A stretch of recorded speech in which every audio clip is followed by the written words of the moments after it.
One point and a question. As we've touched on EU procurement, just to introduce myself, Cameron Watt from the Federation of Housing Associations. Our members are finding that in Northern Ireland we're gold plating EU procurement requirements to a degree even beyond what's happening in GB, and the additional costs of what seems to be a bureaucracy across our public sector of so-called procurement professionals who justify their existence by saying no to things, I think is acting as a severe drag on business here, including our members who are trying to get homes built. And I would encourage the Alliance Party to examine how EU procurement may be getting gold-plated in Northern Ireland and how we could address that to get business moving. Can I just ask about construction? We know that Vernon made the point about investment and spending. I think that house building certainly is a form of investment with the localised supply chain and the benefits to the wider economy. But we know that house building is plummeting in England. It's gone below 100,000. Grant Shapps set a test of this new coalition government building more homes than the last government. We're failing to do that in England. We're also failing to build sufficient homes in Northern Ireland. And I'd just like to ask the panel if they have any ideas about how we can ensure that our construction sector it gets some sort of boost, that we get homes built. My real fear is that by the time the economy does pick up in Northern Ireland, we'll have no construction sector left to build anything. Just maybe 3 points. I mean, first of all, on the issue of gold plating, yes, it's something we're conscious of as a party, something I've been conscious of in terms of my time in office. You will be aware that whenever the Agency Workers Directive was transposed in 2011, that we secured the 12-week derogation on the start of that with the local social partners, which I think was a good achievement at the time. And we've also now got a better regulation aspect to the current employment law review, where we are looking to see where we can remove some of the gold plating around employment law legislation. In terms of the construction sector itself, there are companies that are in real difficulty. We're probably likely to see an even bigger shakeout over the coming 12 months as the NAMA particularly work its way through some of the Northern Ireland developers and construction companies. There's still a critical mass of people out there with construction skills.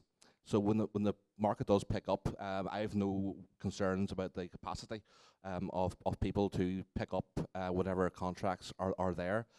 The issue then in terms of, there's a wider issue about construction overall and the amount of money the executive is spending on infrastructure. Like from your own perspective, it's the housing issue that is of concern, and it may be something to pick up in terms of this current review of the housing executive. I know you've your own particular views on in terms of to what extent the housing associations will be freed up to drive that process. Anybody else? Or yeah. EU procurement is something I referred to in the previous answer, and this issue of gold plating has been often quoted as a problem. And one thing one of my predecessors used to call for was a legislative audit commission to actually oversee the implementation of regulation in the member states. And if a member state was over-egging it, then it effectively be illegal. But then on the other hand, we don't want to see large increases in the state sector to monitor what they should be doing already. So it's a difficult one. As regards to construction, I mean, the UK GDP figures have been not going particularly well, apart from one quarter last year. And quite a lot of the disappointment in GDP figures has been caused by the low level of activity in the construction sector. And there has been talk in government about investing into the future, difference between investment and current spending. I think it's a point that Vernon was making.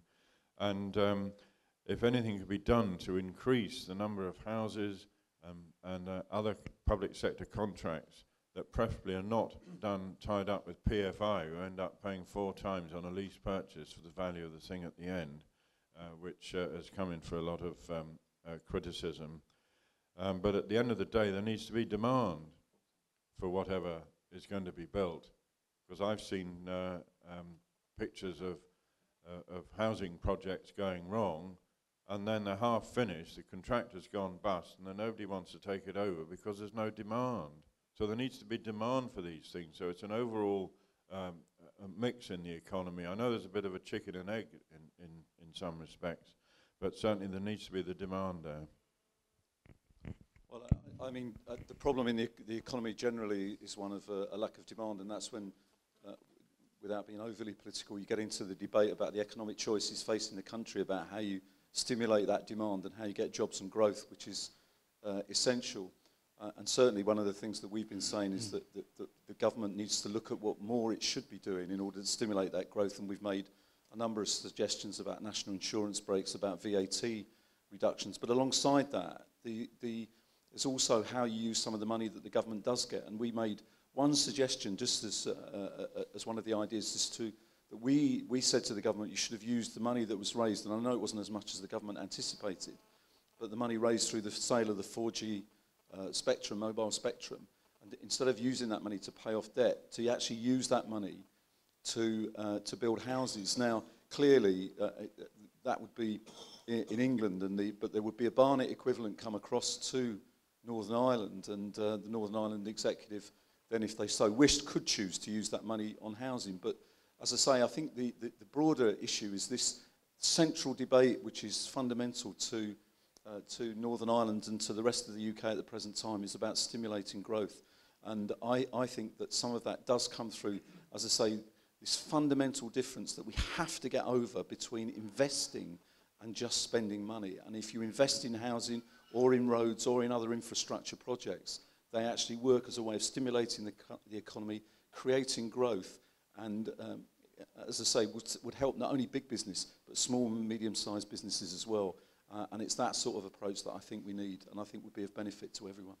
The housing demand in my constituency in most of the country is huge. I mean, most of the people who come to see me because either they can't get housing at a cost they can afford, or they haven't got housing of the quality they need.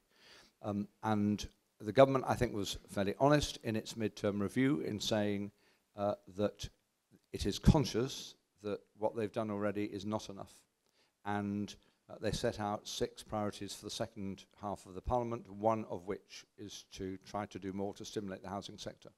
And I'll let you into a secret that's, I think, fairly widely known, that that's the most difficult, in a way, of the 6 things that were set out as activities for the second half of the Parliament. I've given a submission to the Chancellor and Treasury colleagues and Department for Community and Local Government colleagues and to the DPM and others. I think there are 5 things that the government could do that would be really useful. I think they can much more effectively release public sector land, and they may have to back that by deals that the land gets transferred at no cost for the housing purchase, at least in the short term, so that then you have the build cost only but not the land value cost. They need to look again at the tax regime so that people who are sitting on brownfield sites and not developing them are incentivized to develop and disincentivized from sitting on the land. And good liberals like me have historic traditions of site value rating and all those things, but I mean, that's exactly relevant. Tax is relevant. You need to do the same in relation to the planning law.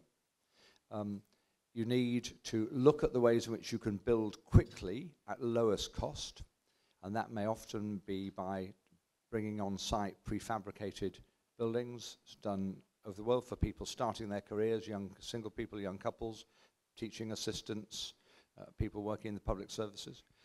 They can even be on sites that may not permanently be allocated for housing, because you can put them there and then bluntly you can move them. Prefabs were very popular after the war because they're very satisfactory forms of housing. And then lastly, you need to work out ways of encouraging local councils. There was a report by the Architecture Foundation, I think, suggesting that council assets should be used as the security for borrowing. Not just built assets, but pension funds and so on. And if councils could all be liberated to be able to use their assets as the guarantee, then they'd be able to liberate much more money into finance. In my constituency, people are building as if there was no tomorrow, I have to say. But they're not building at a price that any of my constituents can afford pretty well. So that's no. The last thing, and this may sound a bit illiberal, but other countries do it perfectly well, perfectly progressive countries. You've got to have a system that doesn't allow foreign investors to buy property in this country simply as an investment, often to keep it empty, or for buy for rent. If people are non-domiciled in the UK, it seems to me they should have to get a license to be able to acquire property other than for their own personal use. London is being bought out by, and I'm not trying to be personalized, by Russian oligarchs, Saudi Arabian princes, and Chinese business people who are buying all this property which is no use to a soul in London, not a single soul. And lots of the big developments being sold off-plan in Malaysia before they're sold to people in the UK anyway. So there are serious things government needs to do. I think they're seized of the need to do them. We're putting in ideas, and any ideas, literally any ideas from any MLA, any council member, and anybody in the housing or business world would be welcome, because the government's not arrogant enough to think that it has all the answers and it can't do with other good imaginative ideas.